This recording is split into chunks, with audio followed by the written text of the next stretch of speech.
Anyway, my name's Pete, and I'm pastor over at Christchurch Riverside, and it's really brilliant to be here, and it's a real privilege to be able to share some of what God would say to people. There are answers to these big questions, and these questions are very important. Now, I've got 4 children, and I asked them, in preparation for this, I asked them a couple of questions. I asked them, would you rather, or what would be worse is a better way of saying it, what would be worse? Would it be worse to fail an exam in front of all your friends? Or would it be worse to turn up to school and realize you're wearing fancy dress and nobody else is? Which one of those 2 things would be worse? Now, they hated the idea of both of those things. I think the fancy dress just shaded it. And what was almost as bad was the idea of their dad turning up in fancy dress to pick them up. That was even worse. Now, I have failed exams before, and I felt a bit ashamed that I failed them. But none of that shame comes close to how I felt at my uncle and aunt's wedding in 1988 or 1989. I was 7 or 8 years old, and I was made to wear a sailor suit and walk down the aisle with my brother. And I'm the one with loads of hair on the left there, and that's my younger brother. That picture, it's bad enough, but it would get worse if you could see the whole picture, because I was wearing beautiful little white shorts down to there, and I was even holding hands with my younger brother. It's absolutely awful. Now, I was only 7 or 8 at the time, but honestly, even to this day, I didn't care most of the time in life what people thought of me, but I can still remember the shame of having to wear. Honestly, I hated it. I was speaking to my mum about it the other day when they sent this photo, and she said, I don't know why I made you do it if you felt that bad about it, but I can still taste the shame of wearing that in front of people who knew me. Awful. Why did Jesus live? Well, there are many answers you could give to that question, many good answers you would give, but we're going to focus on a few in the next few minutes. Jesus lived to pass an exam for you and me that we could never pass ourselves. Jesus lived so that you and me could be given clothes to wear that would make us acceptable in God's presence. And Jesus lived to accept the shame that should be ours because of our failure and because of the filthy rags that we wear into God's presence. You see, the shame I felt for failing my corporate law exam in 2nd or 3rd year of Edinburgh University, that is nothing compared to the shame I would feel if the God who made everything were to say to me, I'm sorry, but you have failed the exam of life.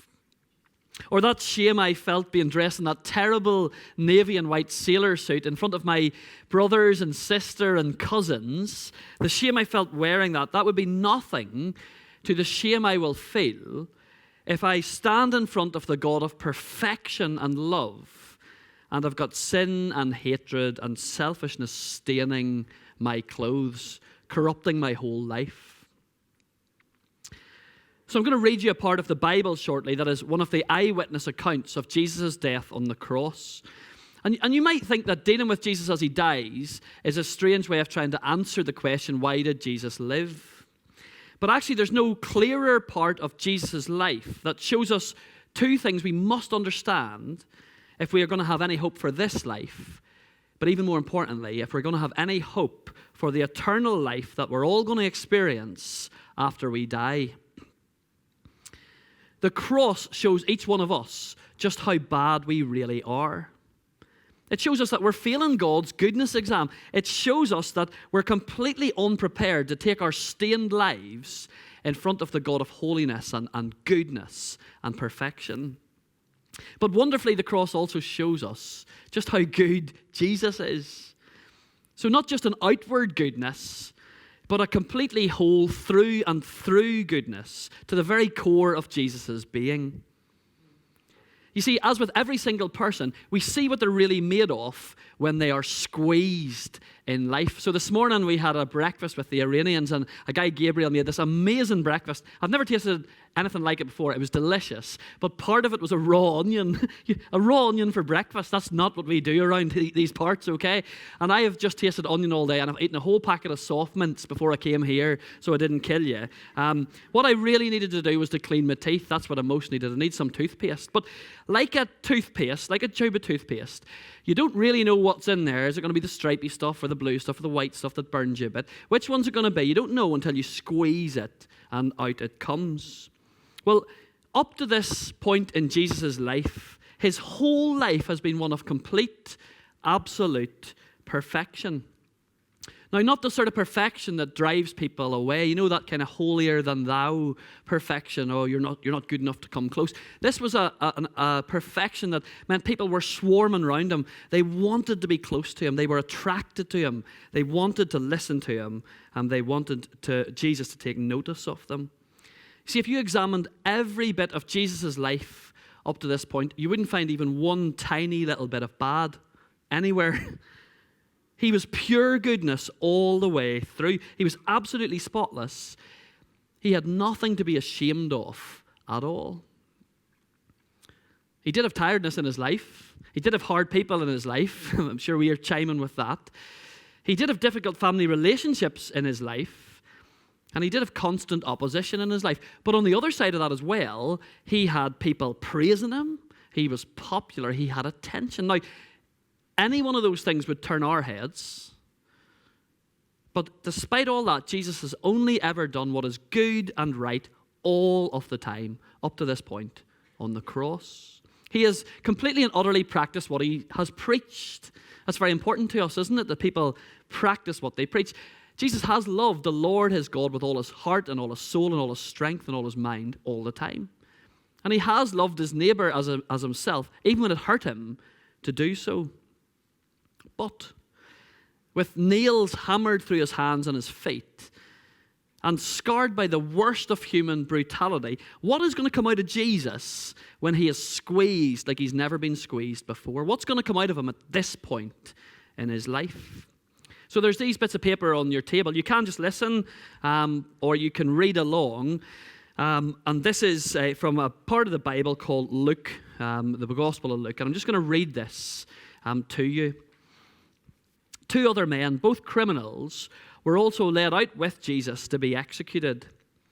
When they came to the place called the Skull, they crucified him there, along with the criminals, one on his right and the other on his left. Jesus said, "Father, forgive them, for they do not know what they are doing." And they divided up his clothes by casting lots. The people stood watching, and the rulers even sneered at him. They said, "He saved others. Let him save himself if he's God's Messiah, the chosen one."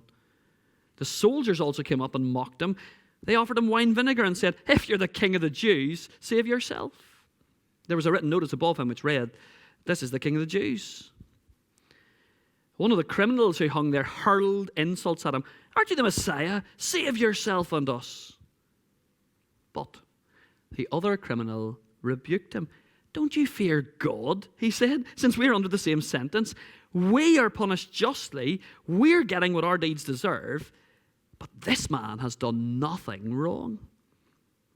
Then he said, "Jesus, remember me when you come into your kingdom." Jesus answered him, "Truly, I tell you, today you will be with me in paradise." I don't know how familiar you are reading the Bible. I know some people here read it a lot. I don't know if you all do or not. But did you notice, as we read that bit from the Bible, did you notice what came out of Jesus as he was brutally squeezed on that cross? "Father, forgive them, for they don't know what they're doing." So people have lied and manipulated to get Jesus to this point on the cross. And Jesus says, "Father, forgive them." The same people who had lied and manipulated to get him on the cross now mock him. They're laughing at him. He saved others, let him save himself. And what does Jesus say? "Father, forgive them." Soldiers have battered him and spat on him and they casually gamble for these clothes that they've dragged off him. And what does Jesus say? "Father, forgive them." This utterly innocent man hung up to die in the middle of criminals He's even insulted by one of these guilty, rotten men who are being put to death beside him. And what does Jesus say? Father, forgive them. So just think for a moment about your life. Just think for a moment about you. No matter what people think of you, no matter if they think you're good or not, just think about yourself and be honest for a moment. Think how hard it is to forgive anybody for the smallest of offenses that they have committed against you. So small things, like when somebody cuts in front of you in the car. Okay, I know what I'm like when that happens, especially if it's an Audi. Okay. Are you good at forgiving when somebody does that to you on the road? Are you good at forgiving when somebody maybe insults you, taking it up a step in front of other people? Are you good at forgiving? Another level, are you good at forgiving when somebody damages your family or somebody that you love? Think about your response the last time somebody offended you. Did your thoughts and your words and your actions, did they match up with Jesus's at this point on the cross? You see, the cross shines the most amazing bright light on Jesus. And what we see is amazing because he passes the test. Jesus' goodness, it's not skin deep. It is through and through. It is perfect. And yet standing around Jesus at the cross, the light shines on us as well. And we fail the test. What we're wearing is appalling. It's inadequate. We cannot go into God's presence the way that we are right now. So let's move our attention to another man in this account. And you may not think it, but this man has actually got a couple of advantages that he holds over us right now. His first advantage is that he knows and he accepts, because he has to, that he's about to die. He knows he's about to die. Now, I'm in my 6th year. I've just begun my 6th year of being the minister of a church, and I've done a lot of funerals in my time. And I've seen a lot of death, and yet death still shocks me. I just can't get my head around it still. It still surprises me every single time. Even people I visit in hospital, when they actually die, I kind of can't believe that it has happened. Now, how many of you here today actually expect to die? I know you're going to die. How many of you here actually expect that you're going to die? How many of you are prepared to die? Well, this man's advantage was that he knows it's going to happen really soon. And so it leads to his second advantage. He knows he's going to fail God's goodness exam. He knows it. He knows if he goes into God's presence right now with his rotten life, if he turns up in front of God right now, he's dressed wrongly, and he knows that hell's waiting for him rather than heaven. He knows this. Now, I know this is not what we think about ourselves, because I've been on the doors loads recently, knocking doors, talking to people, and nearly everybody I've spoken to believes there's a God somewhere there, but they also believe they're kind of good enough. For whatever way they're living, they're kind of good enough. This guy knew he wasn't, so he's at an advantage over us. See, we often call this man that we're thinking about the thief on the cross, he might have been a murderer as well. But as his life has been bleeding away, the same as Jesus, as he's been struggling to breathe, the same as Jesus, he's been watching Jesus. And as he has watched Jesus, he's realized that Jesus is utterly different from anyone else he's ever met and anyone else gathered around the crosses or on the crosses that day. So look what he says to the other dying criminal at this point. He says, we're punished justly. We are getting what our deeds deserve. But this man has done nothing wrong. Look, this isn't just a simple observation for this dying criminal. This is an incredible explosion of hope into his brokenness, his suffering, and his doom. He knows he's about to die. He knows he's about to stand in front of God. He knows the shame that he is about to feel. All of his rottenness, all of his filthiness, all of his words and deeds and actions for all of his life, they're about to be brought into God's close-up presence. Now, this is not failing an exam in front of your friends kind of embarrassment. This is not being in fancy dress when everybody else is in school uniform level of humiliation. No, this is a catastrophic guilt and shame, which is going to mean him being excluded from God's goodness for all eternity. See, this guilty man knows his guilt. But as he looks at Jesus, as he sees him perfect inside and out, As he watches Jesus' clothes being divided out at the foot of the cross, he suddenly realizes that God himself is offering him a set of clothes that are appropriate for heaven. You see, this is why Jesus lived. Look, he is the God of love, so he offered stained, guilty failures like this man on the cross, and like you and me here today, whether we like it or not, that's who we are as well. He offers us his goodness. Other parts of the Bible talk about Jesus being the perfect, innocent Lamb of God who offers his innocence and perfection to anyone who would ask for it. See, Jesus lived so that lost people, failed people, stained people, so that we could be forgiven and cleaned up forever. And this criminal on the cross, he gets it. He gets it. It's amazing. And what does he say? Jesus, remember me when you come into your kingdom. So he had nothing to offer Jesus except a cry for mercy, but he wasn't disappointed. Because Jesus says to him, truly I tell you, today you will be with me in paradise. This man's ready. Jesus has passed the exam for him. Jesus' good clothes means that this man is ready for paradise. Are you? Are you ready? Like many of you maybe been in church even for a long time, but are you ready?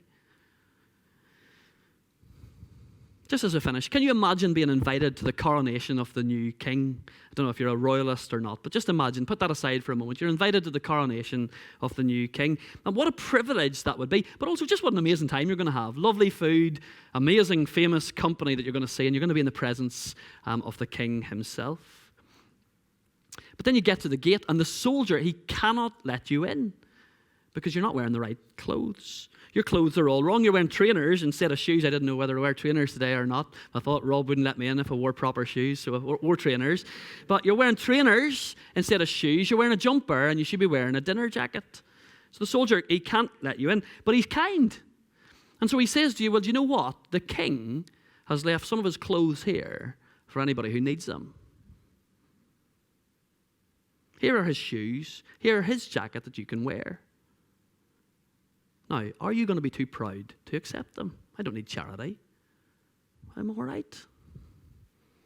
Are you going to be too apathetic to accept them?